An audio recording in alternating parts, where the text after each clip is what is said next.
Welcome to the Say Yes Movement podcast with Heather and John. Hey, everybody. So we're talking about your professional and personal growth, helping you say yes to all the scary stuff. Hey, Heather, how's it going? It's going good, John. It's Celebration Friday, my favorite time of the week. I want to know what you are celebrating this week.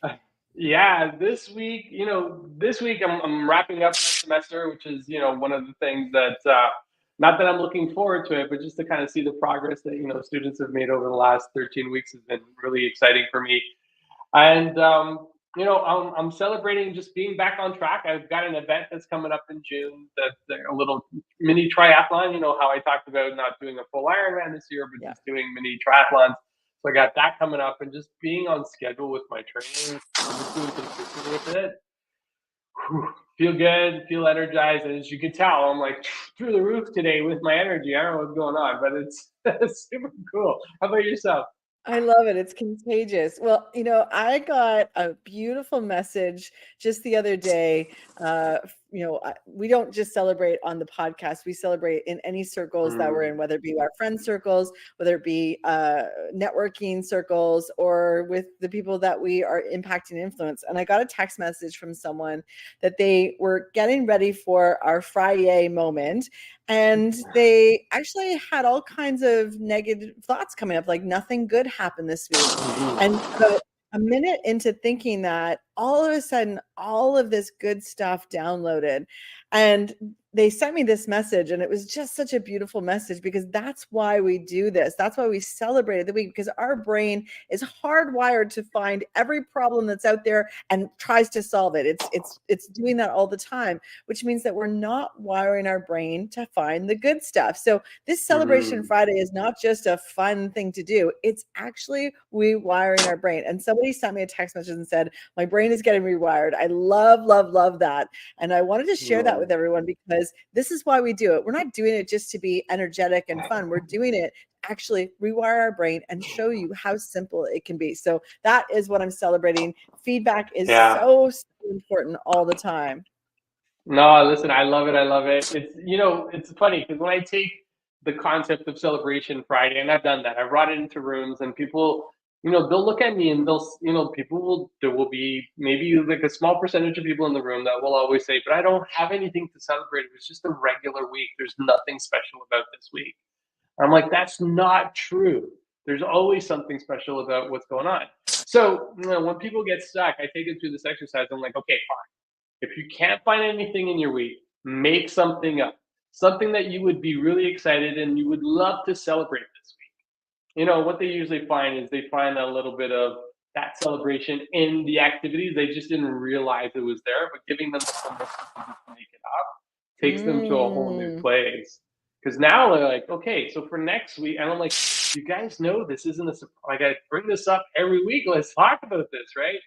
And if you can't think of anything, make something up because Yeah, our brains don't know the difference, right? exactly. Our brains don't know the difference. It doesn't know truth from not truth. So you might as well just tell your brain, yeah, I'm celebrating, being at the NBA championship, sitting courtside, watching that, the dunk that kind of wins the game in the last 2 seconds.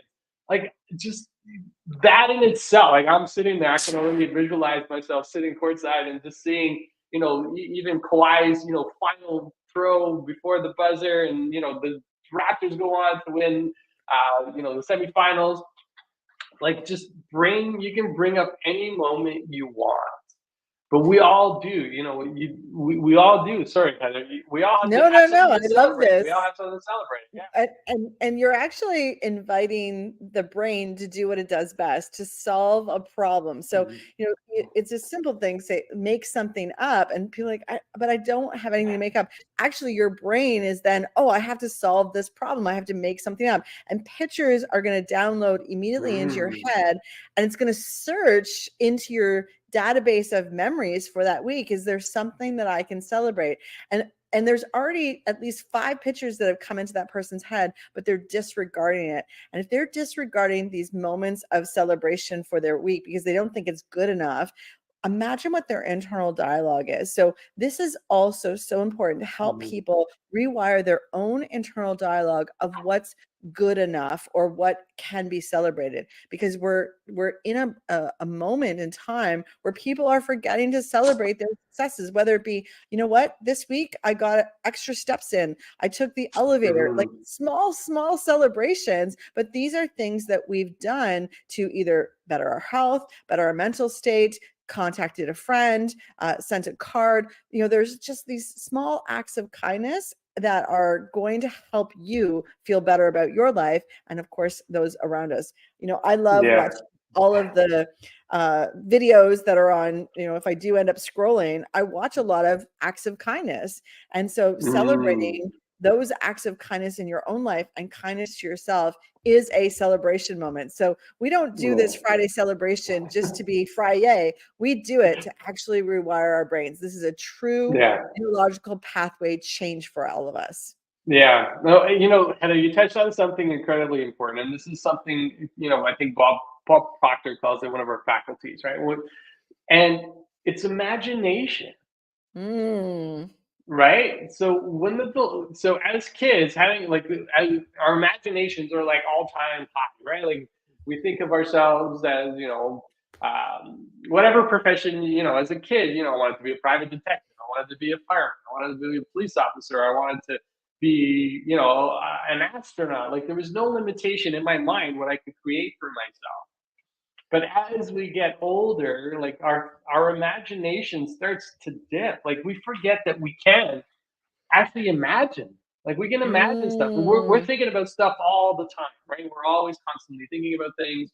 We're thinking about, you know, I got to make sure I get this done. I got to make sure I get this done. I got to make sure I pick up the laundry, pick up the dry cleaning. I got to make sure, you know, we got food in the cupboard. We got company coming. Like there's so many things that we're thinking about. But we're not being imaginative about any of it, right? And I don't know When about was the you. word Yeah. the last time that you used the word imagine with people around you?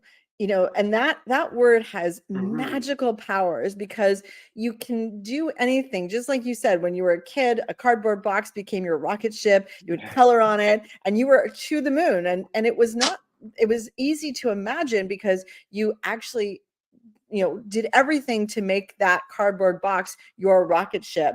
But I often say that as a question. It's a great process to your team to remove limiting beliefs, remove barriers, remove the belief that it can be done by saying, imagine when, and then whatever the Mm. next thing, imagine when I'm an Iron Man. You had to say that to yourself, John, a long time ago as you started to take on the persona of being an Iron Man. Imagine when you lose the weight. Imagine when you're feeling healthy and you're feeling energetic. These are all things that when you're not in the Mm. best state of mind, you can actually imagine. Your brain automatically downloads a picture of what that is, and you can have the chemical feelings of that moment just by imagining it. Just by imagining it. That's what our brain can do for us. Yeah, listen, I love this topic, and I'm so glad we're here. You know, but you're right. Imagining, and even, you know, I was listening to Dr. Benjamin Hardy. He's working on a new book about the future self and how you can bring your future self into who you are today. And you know, a lot of that is imagining who you would be, you know, at the end of the year, who you would be 2 years from now, 3 years from now. Like you get to imagine and create who you want to be, right? Nobody's limited Mhm. in terms of who they can be, because our default operating system is we're always basing our present based on what we've accomplished in the past. And the truth is, none of that matters because we can actually create something very different for ourselves. This is where imagination comes into play, right? This is where imagination is so important. You know, as I think about, you know, getting up on stage in front of 10,000 people, because that's my big vision and goal. And trust me, it scares me when I say that and I, you know, profess that publicly. Yeah.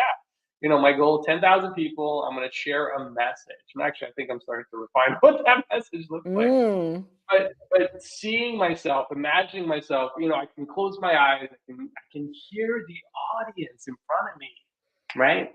Like I can see the lights, and you know, I can't necessarily see everybody in the audience. 10,000 people is a lot of people, but I can see faces, and I can see, you know, Mhm. through the words what kind of impact I'm making on those people. So, you know, we can imagine anything we want, but again, just going back to it, I feel like we've lost that. We've lost that ability just to close our eyes and imagine. Visualizing is probably one of the most important tools that we have in our toolkit, and it's so underutilized, right? Even within the team, Heather, like, you think about a team and where they want to be at the end of the quarter. Take a second and visualize actually accomplishing that result, visioning that goal. And, even with students, this is what I do, at the end of the semester, right? Are you Yeah. seeing yourself as an A student, a D student? Like, what is that vision for you? You get to create that today. You don't have to wait till the end of the semester to know what that feels like, because you can feel Well, that in your body, because your body doesn't know the difference. and I think what one of the things that people get wrong is they think, okay, like I'm just going to close my eyes and think about it. Actually, the process of getting your whole body involved in this visualization is great. And we bring our clients through this.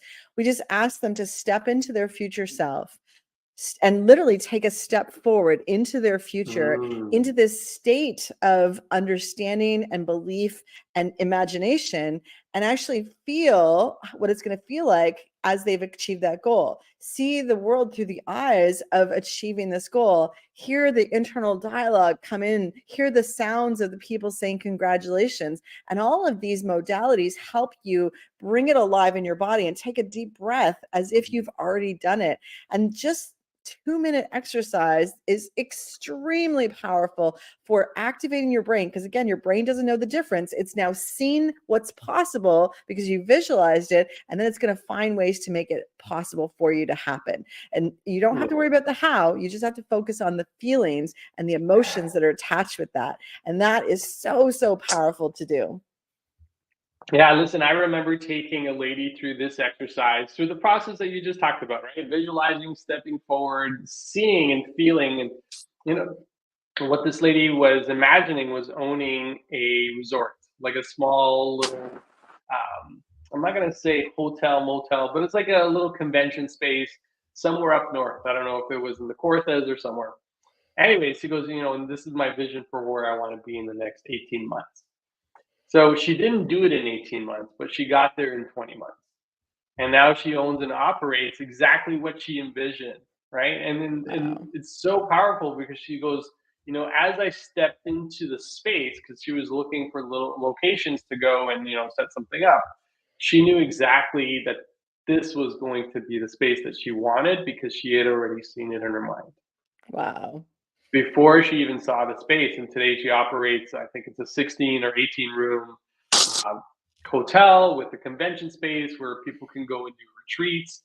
And she goes, it was such a powerful thing to do because she could actually see it, because she was Mm, holding on to the vision as she was going. And the thing is, once you go through the process, it's not like you're thinking about it every single day. If you want no. to, you can, right? Like, that's part of where affirmations are at, like just kind of repeating and reinforcing what you want in your life. But taking that moment to visualize where you're going to be 2 years from now, and then when you end up there, it's kind of like having your vision board. It's like, how did this happen, right? Yes. Vision boards are in front of you. You're again, we talked about this in the last episode, but things that kind of sit in your peripheral vision, peripheral hearing, all tend to impact how you feel. So why not put things that inspire you in your peripheral vision, even if you're not directly looking at them? It's such a powerful power. And listen, I'd love anybody who's listening to this right now, if you want to go through a process like that with either one of us, I would love to take you through it because it is so powerful, and you start to feel different inside your body. Something happens, you start to create those new neural pathways to say, you know what, yeah, this is possible. This is the reason why we do celebration Fridays, because anything is possible. You just got to look for it, You right? gotta Because our look for minds it. are always, Exactly. yeah, our minds are always protecting us, right? So, There is a video that I posted a few weeks back on my LinkedIn profile, and it's called The Dream Gap. And the concept is that we have bias that come to us at a young age. This one specifically, the bias of young girls and what they believe is possible, and some of the meta messages that come to them at the age of 6, 7, and 8 years old, where we're really forming who we're going to be when we grow up. I highly mhm. recommend watching this video because it's so powerful. But that's another thing to be aware of, is that you may have limiting beliefs that you have to get past yourself. No one's going to help you get past those limiting beliefs, but you might not even aware that they're actually playing a role on you. So if you've ever had thoughts like, I'm too old, I'm too young, I'm not educated, I don't have the job title, all of these thoughts are limiting beliefs that you have placed on yourself, or society or someone around you has, and they're not even true. We're just telling these lies to ourselves and holding ourselves back. And we have this gap between who we are today and who we can be as our dream state, as our imagination state. So, ask yourself, imagine when, and then whatever it is that your goal is. And therefore, you're already in that moment. It's such a powerful, powerful exercise. And it gets people thinking how it is possible, as opposed to all the things that are going to get in the way. John, if you would have known what it would take to be an Ironman, would you have gone off? No, you wanted the feeling of being an Ironman. Now, was it easy? I saw you in the lake, very cold lake, swimming. Yeah.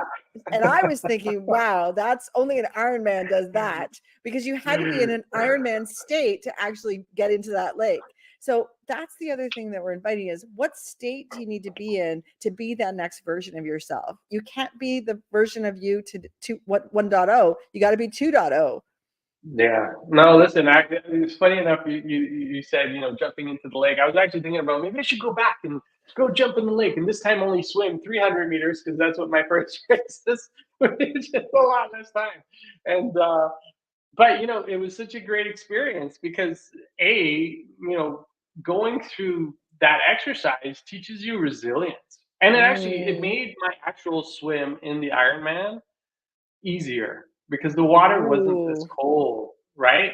Because yeah, I didn't feel like, ice picks kind of picking at my face. Apparently, you're supposed to dress a certain way when you go into the cold water.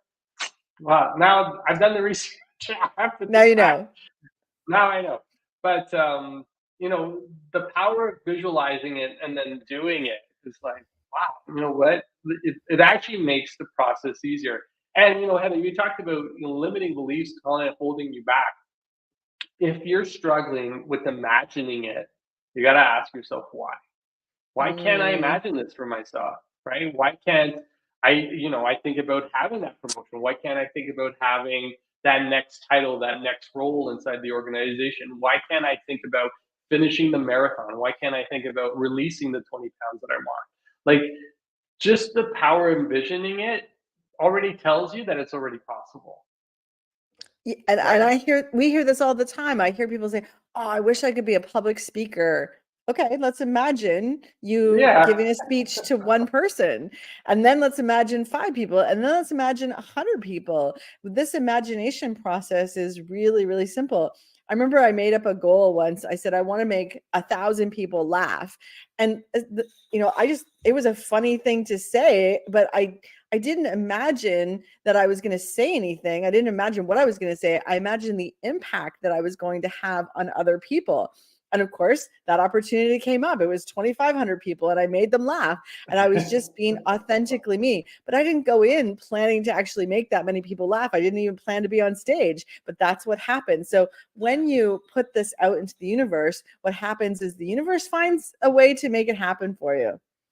Yeah, no, 100%. And we've talked about this. I know we're almost at time, but people will show up in your world when you let them know what it is you want to do, right? But Yes, yes, it needs to start with you, right? It needs to start with you being able to see that it's even possible for yourself. exactly. And if you can just, and it costs nothing. All Yeah. you gotta do is close your eyes and just kind of step forward into where you want to be, and you can get there, and then let people know. Right? I kind of feel like that's the sequence of things that need to happen, because when you let people know that this is what you're going to do, you've got the accountability, and then people will be there to support you. And Mm-hmm. that's what I love about that, right? It's just so powerful.